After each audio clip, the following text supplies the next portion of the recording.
Hello dear friends, so I am Ravi Pujari, economics lecturer. So ನಮಸ್ತೆ, ನಾನು ಅರ್ಥಶಾಸ್ತ್ರ ಉಪನ್ಯಾಸಕ ರವಿ ಪೂಜಾರಿ. ವಿದ್ಯಾರ್ಥಿಗಳೇ, ಸುಮಾರು ವಿದ್ಯಾರ್ಥಿಗಳು ಒಂದು ಅಂಕದ ಪ್ರಶ್ನೆಗಳು ಯಾವ ಒಂದು ಪಠ್ಯದಿಂದ ಅಥವಾ ಯಾವ ಒಂದು ಚಾಪ್ಟರ್ಸ್ಗಳಿಂದ ಬರ್ಬೋದು ಅಂತ ಸುಮಾರು ಜನ ಪ್ರಶ್ನೆಗಳನ್ನು ಮಾಡ್ತಾ ಇದ್ದಾರೆ. ಅದಕ್ಕಾಗಿ ಇಲ್ಲಿ ಸೆಕ್ಷನ್ ಎ ಅಲ್ಲಿ ಬರುವಂತಹ ಸುಮಾರು ಪ್ರಶ್ನೆಗಳು ನಾವು ನಿಖರವಾಗಿ ಹೇಳುವುದು ತುಂಬ ಕಷ್ಟ ಇದೆ. ಆದರೂ ಒಂದು ಪ್ರಯತ್ನ ಏನಂತಂದರೆ ಒಂದಿಷ್ಟು ಚಾಪ್ಟರ್ಸ್ಗಳಲ್ಲಿ ತುಂಬ ಇಂಪಾರ್ಟೆಂಟ್ ಆಗಿರುವಂಥ ಕೆಲವು ಕ್ವಶನ್ಸ್ಗಳನ್ನು ನಿಮ್ಮ ಜೊತೆಗೆ ನಾನು ಹಂಚ್ಕೊಳ್ತಾ ಇದ್ದೀನಿ. ಮೊದಲನೇದಾಗಿ ಚಾಪ್ಟರ್ ನಂಬರ್ 1 ಬರುವಂಥ ಕೆಲವು ಪ್ರಶ್ನೆಗಳು. ಈ ಚಾಪ್ಟರ್ನಲ್ಲಿ 5ರಿಂದ 6 ಪ್ರಶ್ನೆಗಳಿದೆ. ಒಂದು ಕ್ವಶನ್ ಬರುವಂಥ ನಿಮಗೆ ಎನ್ಯುವಲ್ ಎಕ್ಸಾಮಿಗೆ ಹೆಲ್ಪ್ ಆಗ್ಬೋದು. ಆ ಒಂದು ನಿಟ್ಟಿನಲ್ಲಿ ಇದೊಂದು ಪ್ರಯತ್ನ. Okay dear friends, today we have started with chapter number 1, introduction to microeconomics. Okay, ಅರ್ಥಶಾಸ್ತ್ರದ ಪರಿಚಯ ಅಥವಾ ಸೂಕ್ಷ್ಮ ಅರ್ಥಶಾಸ್ತ್ರ ಪರಿಚಯ ಅನ್ನುವಂಥ ಒಂದು ಅಧ್ಯಾಯದಲ್ಲಿ ಬರುವಂಥ 6 ಪ್ರಶ್ನೆಗಳು. ಆ 6ರಲ್ಲಿ ಒಂದು ಪ್ರಶ್ನೆ ಏನಾಗಬಹುದು ನಿಮಗೆ ಎಕ್ಸಾಮಿಗೆ ಬರುವಂಥ ಸಾಧ್ಯತೆ ಇದೆ ಸ್ನೇಹಿತರೆ. ನಾವು ಇವತ್ತು ಸ್ಟಾರ್ಟ್ ಮಾಡೋಣ. First one, answer the following question in a sentence or a word. Okay, ಒಂದು ಅಂಕದ ಪ್ರಶ್ನೆ. ಈ ಕೆಳಗಿನ ಪ್ರಶ್ನೆಗಳಿಗೆ ಒಂದು ವಾಕ್ಯ ಅಥವಾ ಒಂದು ಪದದಲ್ಲಿ ಉತ್ತರಿಸಿ ಅನ್ನುವಂಥ ಒಂದು ಪ್ರಶ್ನೆ. ಪ್ರಶ್ನೆ ಸಂಖ್ಯೆ 1 ನೋಡಿ ವಿದ್ಯಾರ್ಥಿಗಳೇ. Why does first one question, why does the problem of choice arises? Okay, why does the problem of arises? Okay, why does economic problems it will be arises? It means that already you know that in the economy, okay, economic system, you know that already 3 economic system is there. Every economy they have the facing for in the fundamental problem. Why it will be arising? It means that it is the due to an economic problem, okay, arises because of limited resources, then unlimited of wants, unlimited of the human wants, and alternative uses of the resources. That means it will be arise to the in the economic problems or basic problems. That means that is the one of the problematic it will be arising. Okay, are you clear? ಒಂದು ಅರ್ಥಶಾಸ್ತ್ರದಲ್ಲಿ ಅಥವಾ ಒಂದು ಆರ್ಥಿಕತೆಯಲ್ಲಿ ಏಕೆ ಮೂಲಭೂತವಾದಂಥ ಒಂದು ಸಮಸ್ಯೆ ಅಂದರೆ ಆಯ್ಕೆ ಸಮಸ್ಯೆ ಏಕೆ ಉದ್ಭವ ಆಗುತ್ತೆ ಅನ್ನುವಂಥ ಒಂದು ಪ್ರಶ್ನೆ ನಿಮಗೆ ಕೇಳಲಾಗುತ್ತೆ. ಅಲ್ಲಿ ಏನಾಗಿರುತ್ತೆ ಅಂದರೆ ಮುಖ್ಯವಾಗಿ ಇಲ್ಲಿ ಏನಾಗಿರ್ತದೆ ಅಂದರೆ ಸಂಪನ್ಮೂಲಗಳು ಕೊರತೆಯಲ್ಲಿರುತ್ತೆ ಮತ್ತು ಅವುಗಳ ಒಂದು ಸ್ಪರ್ಧಾತ್ಮಕ ಮನೋಭಾವನೆಯನ್ನು ಹೊಂದಿರುವುದರಿಂದ ಅಲ್ಲದೆ ಪರ್ಯಾಯ ಬಳಕೆಯನ್ನು ಹೊಂದಿರುವುದರಿಂದ ಆಯ್ಕೆ ಸಮಸ್ಯೆಯನ್ನು ಉದ್ಭವವಾಗುತ್ತೆ. ಆ ಒಂದು ಕಾರಣಕ್ಕಾಗಿ ಈ ಒಂದು ಸಮಸ್ಯೆ ಉದ್ಭವ ಆಗಬಹುದು ಅನ್ನುವಂಥದ್ದು ಈ ಪ್ರಶ್ನೆಗೆ ಉತ್ತರವಾಗಿರುವುದು. Next dear friends, second one question number 2, what is the market economy? Okay, what is market economy? Market economy means capitalist economy. Okay, capitalist economy.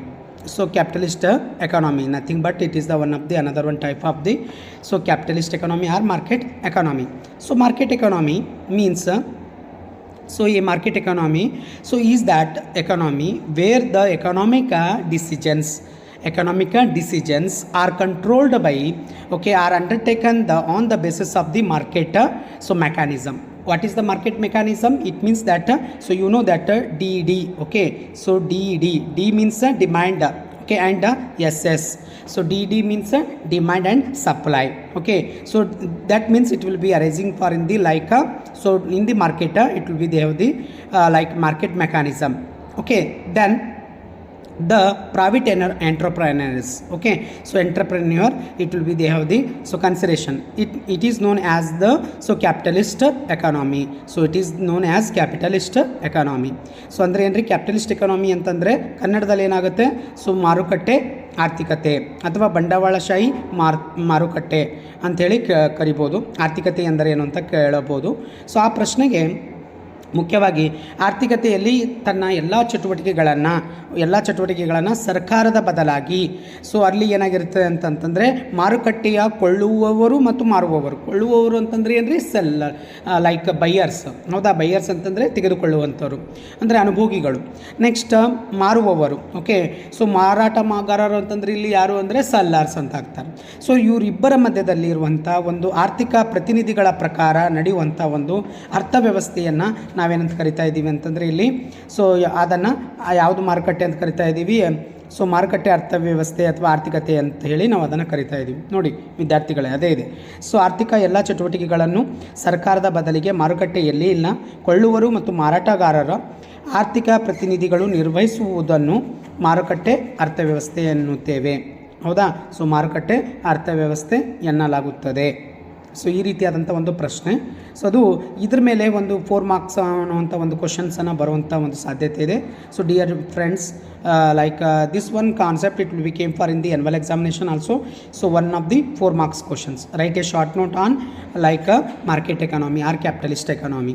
Okay, this type of the one of the question it will be framing for in the annual examinations. Okay, so annual examination ಗೆ so ಇದ್ರ ಮೇಲೆ ಒಂದು ಪ್ರಶ್ನೆ ಬರುವಂಥ ಸಾಧ್ಯತೆ ಇದೆ. So write a short note on like market mechanism. Okay, or market economy ಮೇಲೆ ಒಂದು ಪ್ರಶ್ನೆ ಅನ್ನುವಂಥ ಬರುವಂಥ ಸಾಧ್ಯತೆ ಇರುವಂಥದ್ದು. So next dear students, okay, question number 3. What do you mean by centrally planned economy? So what do you mean by centrally planned economy? Central planned economy means that it is the socialist economy, nothing but. So this one socialist economy. So socialist economy, it means that it is the controlled by the, so all the economic activities controlled by the government or planning authority. Okay, or so planning authority. So what do you produce, how to produce, farm to produce, all the fundamental 3 problems it will be, they have the like a decision it will be taken by the central government. Okay, so what are the answer is there? See, note once again, central planned economy. Okay, so central planned economy, a planned economy is that so economy where the economic activities are controlled by the central government. Okay, so in Kannada ಕೇಂದ್ರೀಯ ಯೋಜಿತ ಆರ್ಥಿಕತೆ ಎಂದರೇನು ಅಥವಾ ಏನೊಂದು ಅರ್ಥೈಸುವಿರಿ ಅಂತ ಪ್ರಶ್ನೆ ಕೇಳುತ್ತಾನೆ. So ಇಲ್ಲಿ ದೇಶದಲ್ಲಿರುವಂಥ ಎಲ್ಲ ಉತ್ಪಾದನಾ ಸಾಧನಗಳನ್ನು ಅಥವಾ ಸಂಪನ್ಮೂಲಗಳನ್ನು ಒಂದು ಮಾರುಕಟ್ಟೆಯ ಬದಲಾಗಿ ಅಥವಾ ಮಾರುಕಟ್ಟೆಯ ವ್ಯವಸ್ಥೆಯ ಬದಲಾಗಿ ಸರ್ಕಾರವನ್ನೇ ನಿಯಂತ್ರಣದಲ್ಲಿಟ್ಟುಕೊಂಡು ಸರ್ಕಾರವೇ ಅದನ್ನು ನಡೆಸಲ್ಪಟ್ಟರೆ ಅಂಥ ಒಂದು ಆರ್ಥಿಕ ಚಟುವಟಿಕೆಯನ್ನು ಅಥವಾ ಅಂಥ ಒಂದು ಆರ್ಥಿಕತೆಯನ್ನು ನಾವು ಏನಂತ ಕರಿತಾ ಇದ್ದೀವಿ ಅಂದರೆ ಕೇಂದ್ರೀಯ ಯೋಜಿತ ಆರ್ಥಿಕತೆ ಅಥವಾ ಸಮಾಜವಾದಿ ಆರ್ಥಿಕತೆ ಎಂದು ಕರೆಯಲಾಗುತ್ತೆ. ಸೊ ನೋಡಿ ವಿದ್ಯಾರ್ಥಿಗಳು, ಇಲ್ಲಿ ಅದನ್ನೇ ಇದೆ. ಸಿ, ದೇಶದಲ್ಲಿರುವ ಎಲ್ಲ ಉತ್ಪಾದನಾ ಸಂಪನ್ಮೂಲಗಳನ್ನು ಸರ್ಕಾರದ ನಿಯಂತ್ರಣದಲ್ಲಿದ್ದು ಪ್ರಮುಖ ಆರ್ಥಿಕ ನಿರ್ಧಾರಗಳನ್ನು ಸರ್ಕಾರವೇ ಕೈಗೊಳ್ಳುವಂತೆ ಇದ್ದರೆ ಅದನ್ನು ಕೇಂದ್ರೀಯ ಯೋಜಿತ ಆರ್ಥಿಕತೆ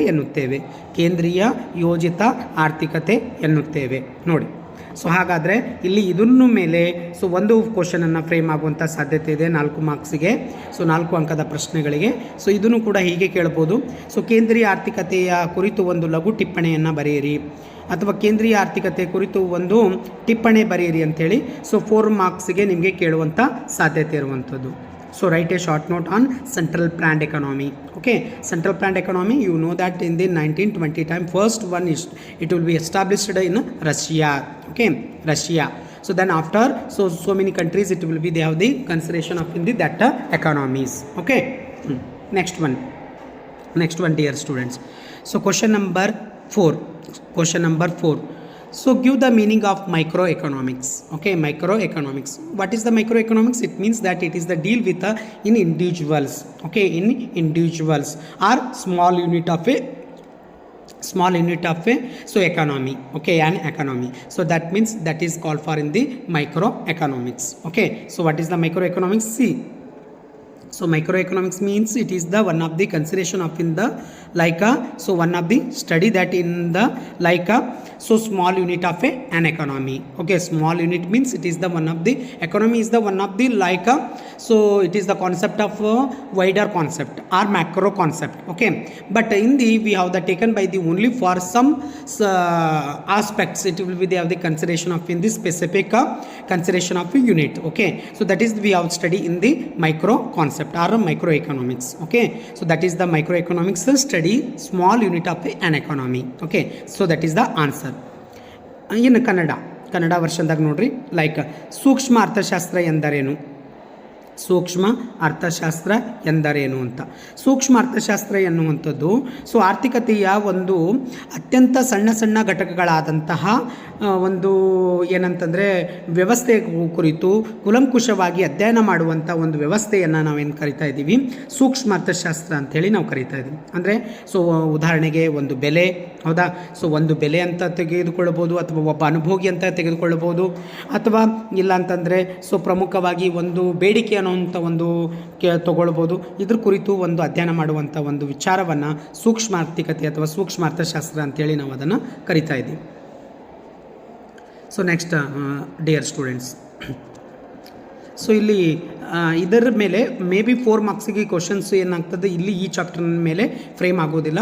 ಚಾಪ್ಟರ್ ನಂಬರ್ 6ನಲ್ಲಿ ಮ್ಯಾಕ್ರೋ ಎಕನಾಮಿಕ್ಸ್ ಅಂತ ಇದೆಯಲ್ಲ, introduction to macroeconomics, so ಆ ಒಂದು ಚಾಪ್ಟರ್ ಮೇಲೆ ಕ್ವಶನನ್ನು ಫ್ರೇಮ್ ಆಗುತ್ತೆ. How can the difference between the micro and macroeconomics ಅಂತ. ಓಕೆ, ಅಲ್ಲಿ ಈ 4 ಮಾರ್ಕ್ಸಿಗೆ ಬರುವಂಥ ಸಾಧ್ಯತೆ ಇದೆ. ನೀವು ಇದನ್ನು ಅರ್ಥ ಮಾಡ್ಕೊಂಡ್ರೆ ಅಂದರೆ ಅಲ್ಲಿ ಆರಾಮಾಗಿ ಆ ಒಂದು ಚಾಪ್ಟರ್ನಲ್ಲಿ ಈ ಪ್ರಶ್ನೆಗೆ ನೀವು ಚೆನ್ನಾಗಿ ಆನ್ಸರನ್ನು ಮಾಡಬಹುದು. Okay, next dear students, next one, question number 5. So question number 5, so what do you mean by positive economics? Okay, so most important. Okay, so what is the positive economics? Positive economics means that it is the study of what was, okay, and what is, okay, under the given the set of the circumstances. It deals with the scientific explanations of the working of the economy.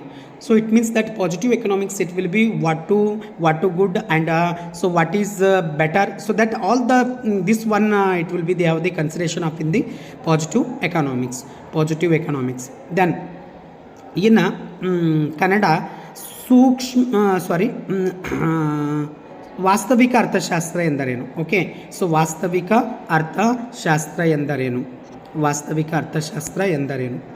So ವಾಸ್ತವಿಕ ಅರ್ಥಶಾಸ್ತ್ರ ಎಂದರೆ ಆರ್ಥಿಕತೆಯ ವಿವಿಧ ಕಾರ್ಯತಂತ್ರಗಳ ಕುರಿತು ಕಾರ್ಯವಿವರಣೆಯನ್ನು ಹೇಗಿದೆ ಮತ್ತು ಏನಾಗಿದೆ ಸೊ ಎಂಬುದರ ಕುರಿತು ಒಂದು ವೈಜ್ಞಾನಿಕವಾಗಿರುವಂಥ ಅಧ್ಯಯನವನ್ನು ಮಾಡುವಂಥದ್ದು ಯಾವುದು ಅಂದರೆ ಅದು ವಾಸ್ತವಿಕ ಅರ್ಥಶಾಸ್ತ್ರವಾಗಿದೆ. ಹೌದಾ, ಸೊ ವಾಸ್ತವಿಕ ಅರ್ಥಶಾಸ್ತ್ರದ ಕುರಿತು ಸೊ ಏನಂತಂದರೆ ಜಾಸ್ತಿ ಪ್ರಶ್ನೆಗಳನ್ನು ನಿಮಗೆ ಫ್ರೇಮ್ ಆಗುವುದಿಲ್ಲ, ಬಟ್ ಆದರೆ ಕೇಳುವಂಥ ಸಾಧ್ಯತೆ ಒಂದು ಕಡೆ ಇರ್ಬೋದು. ಹಾಗಾಗಿ ಇದನ್ನು ನೀವು ಅರ್ಥ ಮಾಡ್ಕೊಳ್ಬೇಕು. Next, so last one questions, dear students. So what is normative economics? Okay, so the normative economics studies so what ought to be, it explain the what about so what should be done and what should not be done. So this is the one of the concept, it will be normative economics. It means that it is the not the specifications of the particular of event, it will be they have the given by the suggestions. Okay, suggestions oriented. Okay, so that also it will be they have the consideration in the economic. Okay, so ಇಲ್ಲಿ ಏನಂದರೆ ಮಾದರಿ ಆರ್ಥಿಕತೆ ಅಥವಾ ಮಾದರಿ ಅರ್ಥಶಾಸ್ತ್ರ ಎಂದರೇನು ಅಥವಾ ಮಾದರಿ ಅರ್ಥಶಾಸ್ತ್ರ ಆರ್ಥಿಕತೆ ಎಂದರೇನು ಅನ್ನೋಂಥ ಒಂದು ಪ್ರಶ್ನೆ. ಅಂದರೆ ಆರ್ಥಿಕತೆಯ ವಿವಿಧ ಕಾರ್ಯತಂತ್ರಗಳು ಮೌಲ್ಯಮಾಪನ, ಅಂದರೆ ಆರ್ಥಿಕ ಚಟುವಟಿಕೆಗಳು ಏನಾಗಿರಬೇಕು ಮತ್ತು ಹೇಗೆ ಕಾರ್ಯನಿರ್ವಹಿಸಬೇಕು ಎಂಬುದರ ಕುರಿತು ಅಧ್ಯಯನ ಮಾಡುವಂಥದ್ದೇ ಯಾವುದು ಅಂದರೆ ಮಾದರಿ ಅರ್ಥಶಾಸ್ತ್ರ. ಸೊ ಈ ರೀತಿಯಾದಂಥ ಒಂದು ಪ್ರಶ್ನೆಗಳು ನಿಮಗೆ ಒಂದು ಎಕ್ಸಾಮಿಗೆ ಕೇಳುವಂಥ ಸಾಧ್ಯತೆ ಇದೆ. ಅದನ್ನು ನೀವು ಚೆನ್ನಾಗಿ ಅರ್ಥ ಮಾಡಿಕೊಂಡು ಸೊ ಒಂದು ಪ್ರಶ್ನೆ ಸೊ ಬರುವಂಥ ಸಾಧ್ಯತೆ ತುಂಬ ಇರುವುದರಿಂದ ಎನ್ಯುವಲ್ ಎಕ್ಸಾಮಿಗೆ ನೀವು ಇದನ್ನು ತಯಾರಿ ಮಾಡ್ಕೊಳ್ಳಿ ವಿದ್ಯಾರ್ಥಿಗಳೇ. ಓಕೆ, ಸೊ ನೆಕ್ಸ್ಟ್ ವಿಡಿಯೋಲ್ಲಿ ನಾನು ಚಾಪ್ಟರ್ ನಂಬರ್ 2 ನಾನು ಕಂಟಿನ್ಯೂ ಮಾಡ್ತೇನೆ.